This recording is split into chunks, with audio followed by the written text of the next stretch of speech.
आपका मुख्यालय उज्जैन है।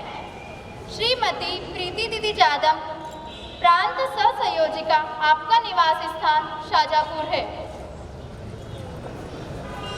श्री मनीषा दीदी प्रजापति, आप दुर्गा वाहिनी जिला सहसंयोजिका है, आपका निवास स्थान शाजापुर है।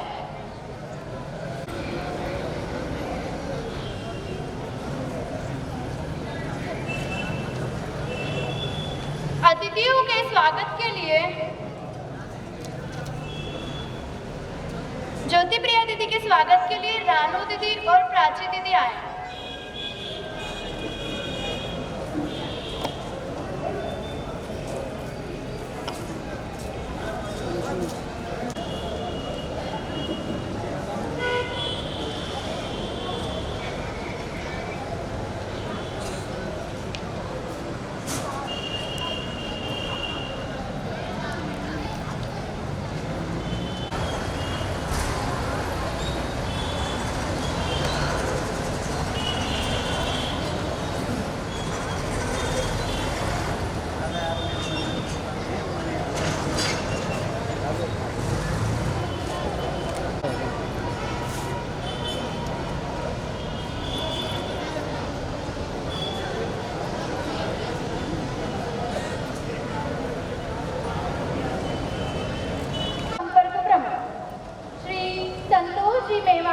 बजरंग दल विभाग संयोजक, श्री शिवाजी सोनी, विश्व हिंदू जिला उपाध्यक्ष, श्री महेश जी प्रजापति, विश्व हिंदू परिषद जिला मंत्री, श्री सचिन जी चावड़ा, बजरंग दल जिला संयोजक, श्री अजय जी गोठी, जिला प्रचार प्रसार प्रमुख, श्री कमल जी जाटव, जिला अखाड़ा प्रमुख, श्री सुभाष जी मंडोर, जिला सत्य। जय श्री राम। मर्दानी विदोसी देश दीवानी, मेरे वतन की सुकुमारियाँ, बड़ी मर्दानी विदोसी देश दीवानी, मेरे वतन की सुकुमारियाँ, मैना ने लेकर सेना ऐसा कमाल किया, मैना ने लेकर सेना ऐसा कमाल किया, घोड़े पे सवार होकर गौरों को हलाल किया, घोड़े पे सवार होकर गौरों को हलाल किया, बन गई काली चली बंदूक दुनाली, बन गई काली चली बंदूक दुनाली, उठने लगी थी चिनगारियाँ, बड़ी मर्दानी विदोसी देश दीवानी, मेरे वतन की सुकुमारियाँ, बड़ी मर्दानी। पद्मिनी ने बाजी अपने प्राणों की लगा दी थी, पद्मिनी ने बाजी अपने प्राणों की लगा दी थी, जलती चिता में कोमल काया को जला दी थी, जलती चिता में कोमल काया को जला दी थी, निज धर्म न खोया देख कर खिल जी रोया, निज धर्म न खोया देख कर खिल जी रोया, ऐसी थी भारत की नारियाँ, बड़ी मर्दानी विदोसी देश दीवानी, मेरे वतन की सुकुमारियाँ, बड़ी मर्दानी। मनुष्य ने लिखा, मनु जी महाराज कहते हैं कि यत्र नार्यस्तु पूजन्ते रमन्ते तत्र देवता, जहाँ नारियों की पूजा होती है वहाँ देवता निवास करते हैं। दुर्गा ने बनाया मुर्गा मुगलों की फौज का, चमकती थी ऐसे जैसे चंदा हो तोज का, बनी लक्ष्मी बाहर चलाई, उठने लगी थी किलकारियाँ, बड़ी मर्दानी विदोसी देश दीवानी, मेरे वतन की सुकुमारियाँ, बड़ी मर्दानी विदोसी देश दीवानी, मेरे वतन।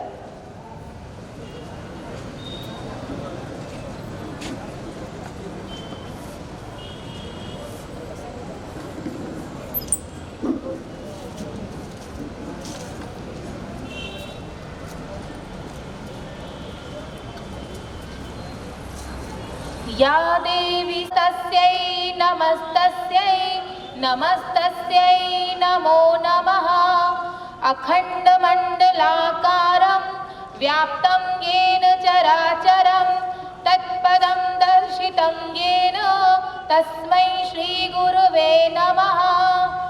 माँ भारती के पावन चरणों में प्रणाम करती हूँ। सद्बुद्धि प्रदान करने वाली माँ सरस्वती के पावन चरणों में मेरा प्रणाम। स्वयं कालका माँ जगदम्बा स्वरूप स्थित माँ राजराजेश्वरी के पावन चरणों में मेरा प्रणाम। सम्माननीय मंच, उपस्थित सभी पदाधिकारी गण, दुर्गा स्वरूपाएं मेरी बहनें एवं मातृत्व प्रदान करने वाली सभी मातृशक्ति, आप सभी को मेरा प्रणाम। जैसा कि हमें ध्यान में है कि हम आज यहाँ पर विश्व हिंदू परिषद दुर्गा वाहिनी मातृशक्ति के शक्ति यात्रा के निमित्त एकत्रित हुए हैं, तो कभी ध्यान में आया या सोचा है हमने कि दुर्गा वाहिनी अर्थात क्या, दुर्गा वाहिनी का अर्थ क्या है और इसको शक्ति यात्रा नाम क्यों दिया? कुछ और भी दे सकते थे, लेकिन आज की जो समय है, जो परिस्थितियां हैं और जो हमारे आसपास हो रहा है, उसको ध्यान में रखते हुए माँ दुर्गा को हमने देखा है। माँ दुर्गा की कितनी भुजाएं हैं? अष्टभुजाएं हैं, 20 भुजाएं हैं, जिनके 8 भुजाओं में शंख, चक्र, गदा, पद्म, खड़ग, खप्पर, त्रिशूल ऐसे इत्यादि इत्यादि शस्त्र लेकर स्वयं माँ जगदम्बा खड़ी है। और वाहिनी यानी कि उसकी एक ऐसी सेना जो माँ का ही एक स्वरूप है। शक्ति यात्रा जो अपनी माँ की शक्ति को अपने अंदर प्राप्त कर, माँ की शक्ति को एक अपने अंदर विद्यमान कर और उस शक्ति का प्रदर्शन इस समाज में उपस्थित आसुरी शक्तियों को खत्म करने के लिए करेगी। तो दुर्गा वाहिनी शक्ति यात्रा सिंदूर यात्रा नाम क्यों दिया? क्योंकि वही एक माँ या एक बेटी जो घर की रसोई से लेकर, घर की लड़ाई से लेकर और ऑपरेशन सिंदूर तक करने की क्षमता रखती है, वो है माँ और बेटी। हम वहाँ रहते हैं। तो ये दुर्गा वाहिनी शक्ति यात्रा का निमित्त है। अब ये नवरात्रि में ही क्यों हम रखते हैं? नवरात्रि के निमित्त ही क्यों आता है? क्योंकि 9 दिन में 9 दिनों में हम माँ की आराधना और साधना करते हैं। माँ की आराधना साधना करके माँ से ही हम ये आशीर्वाद लेते हैं कि हे जगत जननी जगदम्बा, जिस प्रकार तूने चंड, मुंड, शुंभ, निशुंभ, मधु, कैटव, महिषासुर और रक्त बीज जैसे दानवों का संहार किया था, तो हे जगत जननी माँ जगदम्बा, मुझे भी अपनी एक ऐसी शक्ति प्रदान कर कि आज इस समाज में जो आसुरी शक्ति अपने पैर पसार रही है, मैं भी हाथ में खड़ग लेकर और ऐसे असुरों का विनाश कर सकूं, ऐसे असुरों का सर्वनाश कर सकूं। तो इस निमित्त हम माँ की आराधना साधना करते हैं। लेकिन हम कहाँ जा रहे हैं? हमारी जो संस्कृति है, हमारे जो संस्कार हैं, वो कहाँ जाकर पहनकर हम गरबा करते हैं। हम गरबा को इवेंट्स का रूप दे दिया। इवेंट्स में क्या माँ की आराधना और साधना हो सकती है? गरबे का अर्थ क्या होता है? गरबा यानी कि जो स्वयं माँ के गर्भ से उत्पन्न हुआ है। जब कोई माँ के गर्भ से उत्पन्न होता है तो उसे हम क्या कहते हैं जब बच्चा छोटा होता है कि ये तो देवी स्वरूपा है, ये तो भगवान का रूप है। तो जो स्वयं माँ के गर्भ से उत्पन्न हुआ है वो गर्वा यानी कि वो साक्षात देवी का एक स्वरूप है और हमने उसे पूर्णता की तरफ लेकर चले गए, हमने अपनी संस्कृति से हम विमुख हो गए। तो ये क्या गर्वा है? क्या ये हमारा उदय नहीं होता है? तो हम कहाँ जा रहे हैं? पाश्चात्य सभ्यता की तरफ, जहाँ हमारा उदय होना नहीं संभव ही नहीं है। यानी कि हम कहाँ जा रहे हैं? अस्तता की ओर, अस्त होने की ओर। मुझे बताइए, क्या हमारी संस्कृति में जब सीता नवमी है तो क्या आवश्यकता पड़ी मदर्स डे बनाने की? क्या माँ का सिर्फ एक ही दिन होता है क्या? हमारा तो दिन की शुरुआत ही माँ से होती है और रात का अंत भी माँ के नाम से होता है। तो क्यों आवश्यकता पड़ी? जब संतान सप्तमी बनाई है हमारे ऋषि मुनियों ने, तो फिर चिल्ड्रंस डे क्यों मनाया? क्यों बताया हमें कि चिल्ड्रंस डे आता है? ये सब कहाँ ले जा रहे हैं हमें? पाश्चात्य सभ्यता की तरफ, जो हमारी संस्कृति में नहीं आता है। हम कहाँ जा रहे हैं? हम आधुनिकता की ओर बढ़ रहे हैं और हमारे संस्कारों को खत्म करते जा रहे हैं। आज हम उस देश की नारी हैं, हम उस देश में रहते हैं जहाँ पर स्वयं रानी पद्मिनी ने अनेक रानियों और दासियों के साथ अपनी आत्मदाह कर दिया था, अग्निकुंड में निवास कर गई थी। हम उस देश में रहते हैं जहाँ रानी पद्मिनी ने सोचा कि मेरे देह यानी कि मेरे ऊपर किसी विधर्मी की कुदृष्टि भी नहीं पड़ जाए और जब इस देह का मैं त्याग कर दूं तो मेरे मृत शरीर को भी कोई छू ना पाए। तो उसने आत्मदाह कर दिया कि अपने शील को बचाने के लिए उस रानी पद्मिनी ने आत्मदाह कर दिया और आज मेरी बहनें रील बनाने की खातिर अपने कपड़े उतार रही हैं। तो क्या ये संस्कृति है? क्या ये संस्कार है? आधुनिकता की तरफ हमारे दिमाग में इतने जिहादों को बिठा दिया गया है। लव जिहाद किस किस ने सुना है यहाँ पर? नाम हाथ खड़े करके बताएं। हजारों की संख्या में बहनें थी लेकिन मात्र 25, उनको लव जिहाद नहीं पता है। तो लव जिहाद, वस्त्र जिहाद, हमारे जितने भी प्रकार की संस्कृति है उनके साथ भी खिलवाड़ करने का षड्यंत्र हमारी हिंदू धर्म में चल रहा है। और जो सबसे ज्यादा चल रहा है वो है वैचारिक जिहाद। हमारी मानसिकता को इतना भ्रमित कर दिया है कि आज हम अपनी ही संस्कृति से विमुख होते जा रहे हैं। क्या डाल दिया हमारे दिमाग में? जब बहनें छोटी होती हैं, स्कूल या कॉलेज में पढ़ने जाती हैं, तो जो हम मोबाइल चलाते हैं ना, मोबाइल, उसमें जो रील्स इंस्टाग्राम और स्नैपचैट्स पे रील आती हैं, उनमें क्या बताते हैं कि हमारे जो परिवार है, पहले क्या होता था? कुटुंब होता था जिसमें दादा दादी, बड़े पापा, बड़ी मम्मी, काका काकी, बुआ और एक साथ 10-10, 15-15 लोग हमारे साथ रहते थे। और जब एक चूल्हे पे भोजन बनता था तो घर में जो बहन बेटियां होती थी, किसी की हिम्मत नहीं होती थी कि वो उनकी तरफ आंख उठाकर देख ले। लेकिन अब क्या हो गया है? हम दो और हमारे दो, यानी कि सिर्फ हम दो होंगे और हमारे दो, यानी एकल परिवार में सीमित कर दिया। थोड़ा समय हम और आगे निकले तो क्या कर दिया? शेर का बच्चा एक ही अच्छा। ये वैचारिक जिहाद हमारे दिमाग में डाल दिए कि अगर हम शेर का बच्चा होगा तो वो एक ही अच्छा होगा। फिर इसके बाद और हम समय के आधुनिकता की ओर बढ़े तो क्या डाल दिया? नो चाइल्ड नो वाइफ, यानी कि कोई बच्चा ही पैदा नहीं करना। अरे हम वो शक्ति है, वो जगत जननी है जो स्वयं माँ भगवती ने हमें ये शक्ति दी है कि हम अपने वंश को आगे बढ़ाएं, अपने संतति को आगे बढ़ाएं, इस देश को आगे बढ़ाएं, धर्म को आगे बढ़ाएं और संस्कारों में लिप्त करके स्वयं जीजा माता जैसी माँ बने। तो ये हमारी संस्कृति, लेकिन हमें आधुनिकता में कहाँ घुसा दिया कि नो चाइल्ड नो वाइफ, कोई बच्चा नहीं होगा। फिर और आधुनिकता की तरफ बढ़े तो क्या हो गया? लिव इन रिलेशनशिप, कोई शादी नहीं, कोई विवाह नहीं और हम बिना शादी के साथ रहेंगे। जब एक दूसरे से मन भर जाएगा तो एक दूसरे को छोड़ देंगे। तो क्या बताइए, ये हमारी संस्कृति है? क्या ये हमारे संस्कार हैं? अरे हमारे जो 16 संस्कार होते हैं उसमें सबसे पवित्र माना गया है विवाह संस्कार को, जिसको स्वयं देवी देवता आशीर्वाद देने आते हैं। तो उसको हमारे संस्कारों को खत्म करने के लिए लिव इन रिलेशनशिप बना दिया।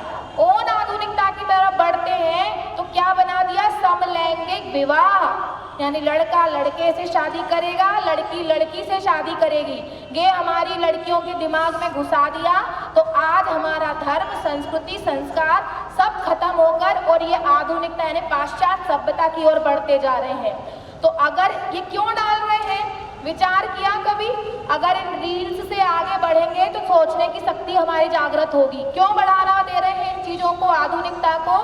ताकि जो समाज में, हमारे घर परिवार में हमारे वंश को आगे बढ़ाती है उसके दिमाग में ही ऐसे विचार डाल देंगे तो जनसंख्या की वृद्धि नहीं होगी, हिंदू समाज खत्म हो जाएगा और फिर वो समय आ जाएगा जहां इन्होंने हमारे ऊपर राज किया था। तो ऐसी स्थिति तो इस प्रकार के जिहादों में हमारी बहनें ना फंसें, ये प्रयास कौन करेगा? कौन करेगा? क्योंकि पहली गुरु कौन होती है? माँ होती है। जो माँ है जो एक अपने बच्चों को संस्कारों में ढालती है और उन्हें सही और गलत की पहचान बताती है। लेकिन आज की जो माँ है, जो आधुनिक जो स्थितियां चल रही हैं उसमें माँ ही क्या है कि माँ ने भी अपनी एक अलग सोसाइटी बना ली है। उस सोसाइटी में जाकर किटीज ज्वाइन कर ली है, किटी पार्टी में जाकर घर में 4 कमरे हैं, चारों कमरों में 4 बच्चे हैं, अलग अलग मोबाइल लेकर चारों बच्चे बैठे हुए हैं। कौन मोबाइल में क्या कर रहा है इसकी तरफ हमारा ध्यान नहीं है। तो वो बच्चे जब उन्हें घर के कंधे नहीं मिलते हैं तो वही बच्चे बाहर कंधे तलाश करते हैं उन पर सिर रखकर रोने के लिए, और वो बच्चे अपने धर्म, संस्कार और संस्कृति से विमुख हो जाते हैं। और कब समझ आता है? जब बहुत समय निकल गया होता है। एक नशा है, लेकिन इससे भी बड़ा नशा है मोबाइल का नशा, टीवी सीरियल का नशा, एक ऐसा जिहाद जो इनके माध्यम से हमारे घर में प्रवेश कर गया है। क्या देखते हैं हम टीवियों में? सीरियल देखते हैं। उन सीरियलों में क्या बताते हैं कि दादी की शादी पोते करवा रहे हैं, मम्मी की शादी बच्चे करवा रहे हैं, बहन भाइयों में शादी हो रही है। क्या हमारे धर्म में ऐसा होता है? नहीं होता है। अगर बहुत 7 पीढ़ियों के दूर के रिश्ते में भी हमारा गोत्र मिल जाता है तो वो भी हमारा भाई बंधु बन जाता है। तो टीवी सीरियलों में ये इस प्रकार की जिहाद हमारी बहन बेटियों के मस्तिष्क में डाल रहे हैं और वह उनकी तरफ बढ़ भी रही है।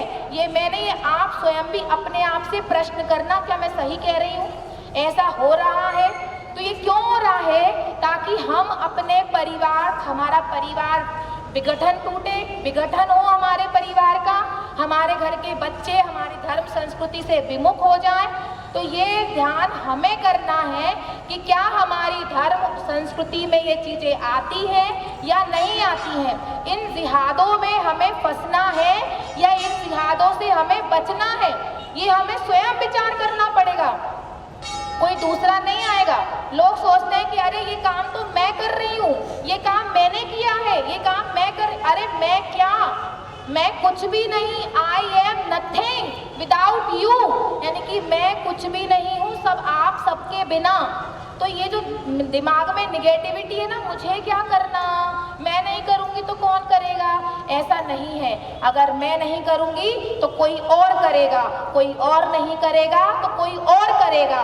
तो इससे अच्छा है कि जब मेरे घर में इस प्रकार का जिहाद प्रवेश करे उससे पहले मैं स्वयं को बचाऊं, अपने परिवार को बचाऊं। मैं नहीं कह रही हूँ कि हाथ में खड़ग लेकर किसी मैदान में चले जाओ, किसी मैदान में युद्ध लड़ने चले जाओ, नहीं। हमारी पहली जिम्मेदारी है मेरे स्वयं को, घर को बचाना, मेरे घर के बच्चों को बचाना, क्योंकि ये पहली जिम्मेदारी घर की मातृशक्ति की होती है, घर की बेटियों की होती है। क्योंकि ऐसा सब सुनने में आया है कि बेटियां 2 कुलों को तारती हैं। तो क्या आप बताइए सिर्फ 2 कुलों को ही तारती हैं क्या? मायका और ससुराल। अगर उनके कोई लड़की होती है जो संस्कार उसे अपने घर से मिले हैं, वही संस्कार हम अपनी बेटियों को देते हैं, वही संस्कार लेकर वो बेटियां अपने ससुराल जाती हैं, उनसे मिले संस्कार वो उनके बच्चों को देती हैं। तो 2 कुल नहीं, अनेक कुलों को तब नहीं बचा पाई, मैं अपने धर्म को नहीं बचा पाई, मैं अपने संस्कारों की तरफ आवाज नहीं उठा पाई, तो आज वो दिन दूर नहीं जो बांग्लादेश में हुआ है वो हमारे हिंदुस्तान में भी होगा। आपके सामने, आपके घर में से आपकी बेटियों को कब ले जाएंगे पकड़ के और बाप के सामने बेटी का, पति के सामने पति का बलात्कार होगा, वो दिन दूर नहीं होगा। अगर आज हम नहीं संभले, आज नहीं तो फिर कभी नहीं। तो बांग्लादेश जैसी हालत हमारे हिंदुस्तान की नहीं हो, उसके लिए हमें जागना होगा। हमारे धर्म की, घर की, परिवार की रक्षा हमें स्वयं करनी पड़ेगी, क्योंकि अगर हम आगे नहीं बढ़े तो मैं फिर हमारा क्या। आज मैं कहती हूँ भगवान ने हमें इंसान बनाया, इंसान बनाया, हमको हिंदुस्तान में पैदा किया, सनातन धर्म में हमें जन्म दिया। और अगर इतना सब होने के बाद इस धर्म, संस्कृति, संस्कार, राष्ट्र, देश, घर, परिवार, इनकी रक्षा अगर हम नहीं कर पाए तो इससे अच्छा तो वो जानवर हैं जो बच्चे पैदा करके छोड़ देते हैं। हमसे अच्छे तो जानवर हैं, क्योंकि अगर हमने ये नहीं किया तो फिर हमारे बच्चों को कोई नहीं देख पाएगा। इसीलिए ना वो ये धर्म देख पाएंगे, ना ये संस्कृति देख पाएंगे, ना संस्कारों में बंधे रह पाएंगे। तो हमें हमारे सारे पर्व, तीज, त्योहार कैसे मनाना, हमारी संस्कृति में कैसे रहना, हमारे धर्म से कैसे बने रहना, ये जिम्मेदारी हमारी है और इसको हमें ही करना है। अगर हम नहीं कर पाए तो फिर वो समय दूर नहीं होगा जब हमारी बेटियां जिहादों में फंसकर 32 और 36 टुकड़ों में हमारे पास आएंगी। श्रद्धा का विषय सबने सुना है ना, 36 टुकड़ों में आई थी। तो क्या मैं नहीं कह रही 50 लड़कियों को बचाओ, क्या मैं 2 लड़कियों का जीवन सुधार सकती हूँ? क्या मैं 2 बहनों का जीवन गलत रास्ते से सही रास्ते पर ला सकती हूँ? क्या मेरे मोहल्ले में, मेरे परिवार में, जहाँ भी मैं रहती हूँ वहाँ दुर्गा वाहिनी मातृशक्ति खड़ी हो सकती है क्या? क्योंकि जिस मोहल्ले, जिस गली में और जिस नगर में दुर्गा वाहिनी मातृशक्ति की बहनें होती हैं, वहाँ किसी विधर्मी की पैर पसारने की हिम्मत भी नहीं होती है। तो दुर्गा वाहिनी से जुड़कर, मातृशक्ति से जुड़कर अपने आप को, अपने परिवार को, अपने घर को हमें सुरक्षित रखना है।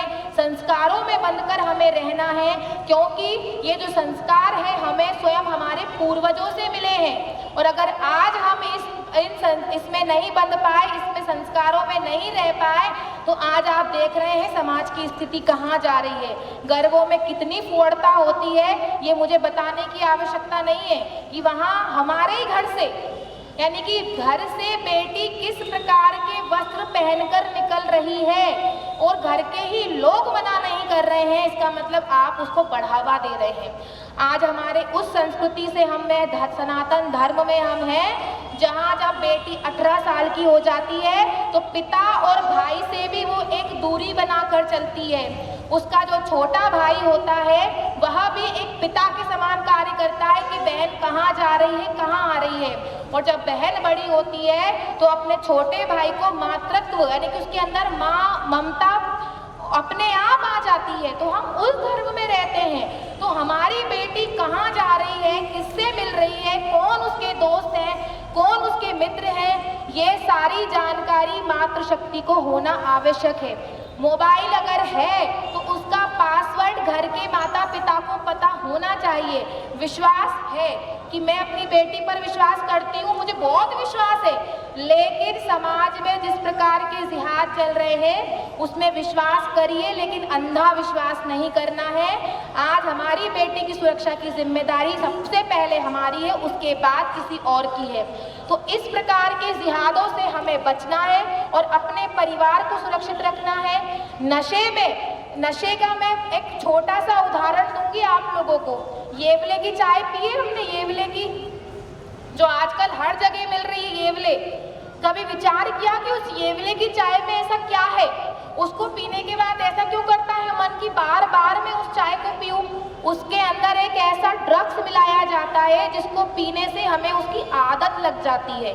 वो एक स्लो पॉइजन का काम करता है, धीमा जहर जो हमारे शरीर में जब प्रवेश करता है तो अगर एक महिला उस चाय को बार बार पीती है तो उसका असर सीधा उसकी बच्चादानी यानी यूटेरस पे करता है। और एक पुरुष उसको पीता है, जो कम उम्र के बच्चे अगर उसको पीना शुरू करते हैं तो वह पिता नहीं बन सकते, और बहनें जब शादी के बाद, विवाह करने के बाद घर जाती हैं तो वह माँ नहीं बन पाती हैं। इस पर रिसर्च हुई है। तो ऐसा धीमा जहर से जो बहनें स्कूल कॉलेज जाती हैं, उनके स्कूल कॉलेज के बाहर विचार करना कि एक ही दुकान पर इतनी भीड़ क्यों, दुकानें तो और भी है, तो इसका मतलब वहाँ कुछ ना कुछ ऐसा है। तो ये नशा धीमा जहर बहनों को दिया जा रहा है, जिससे हमारे वंश की वृद्धि ना हो, जिससे बहनें जब विवाह और विवाह करने के बाद माँ बनने की उसमें आए तो वह हमारे वंश की वृद्धि न कर पाए। तो इन सब से भी हमें बचना है, वैचारिक जिहादों से बचना है, मोबाइल का हमें सदुपयोग करना है, दुरुपयोग नहीं।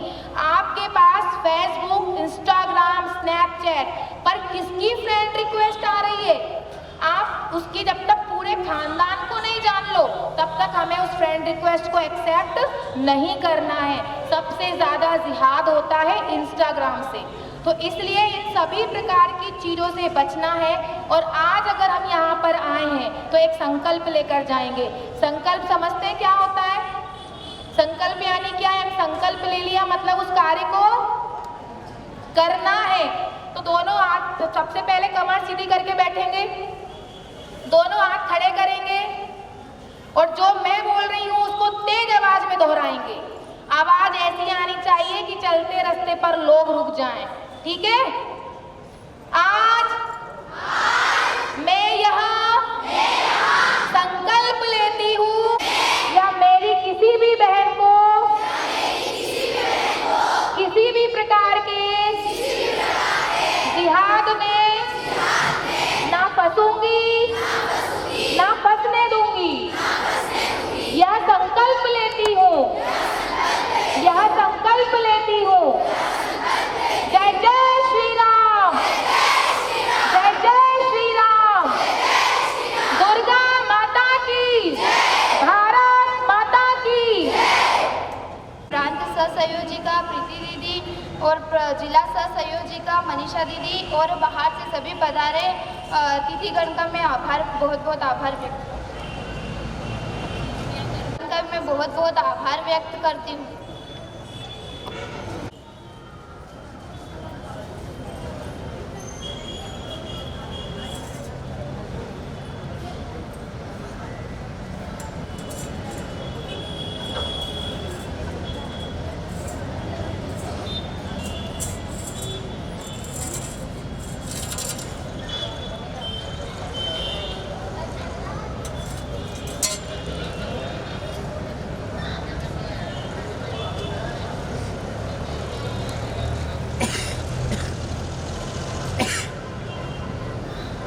ध्वज प्रणाम।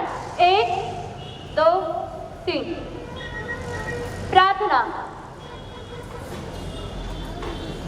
ऐ देवी दुर्गे महाशक्ति रूपे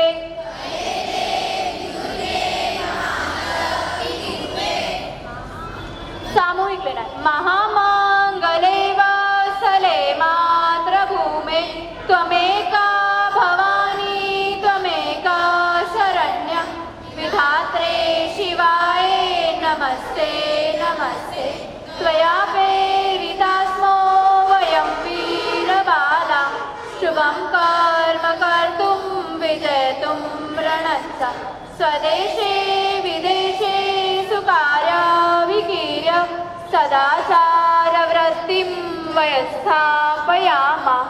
श्रुतिं शीलतामानतिं स प्रवर्तिं दयाभावनामेकतामात्मशक्तिं हिमासादिकाय क्षशास्मात्कते त्वं यतो भारते सन्तु नार्या समर्था सदा रक्षितुं हिन्दुधर्मं वरेण्यं निहन्तुं खलास्ता दुर्वन्धं च पातु समुन्नेतुमेतात्वरं हिन्दुराष्ट्रं जय पुण्यभूमे शुभे देहि शक्ति।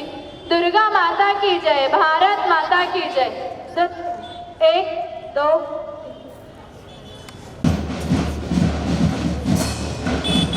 और तुम्हें थोड़ा कार्यक्रम में थोड़ी देर लगेगी फिर उनकी मालों को पहले पैसा देना पड़ेगा बुलाना है यार थोड़ी देर लगेगी और कार्यक्रम निकलेगी नहीं कर रहा हूँ।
अगले भले दूर के मिलेगा।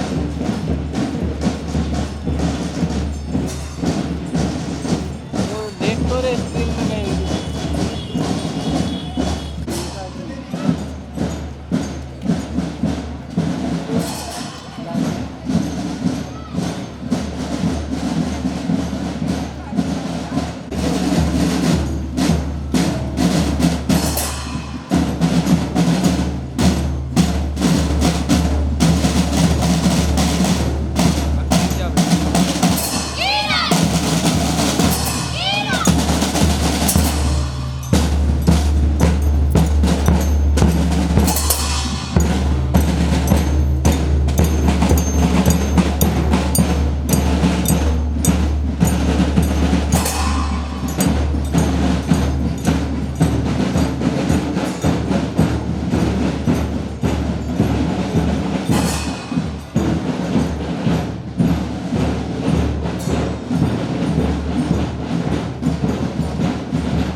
तो नहीं बना तो लाइट बड़े दूर लाइट बड़ा और बड़े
है आपको दिक्कत हो गई उठाती तो नहीं फोटो कैमरों का नहीं हम यहीं चिपके रखे हो देखी नहीं तो कहीं चली तो सामने आज के वीडियो कैसे वीडियो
क्या है? अब तारा हाथ क्यों नहीं हिल रहा है?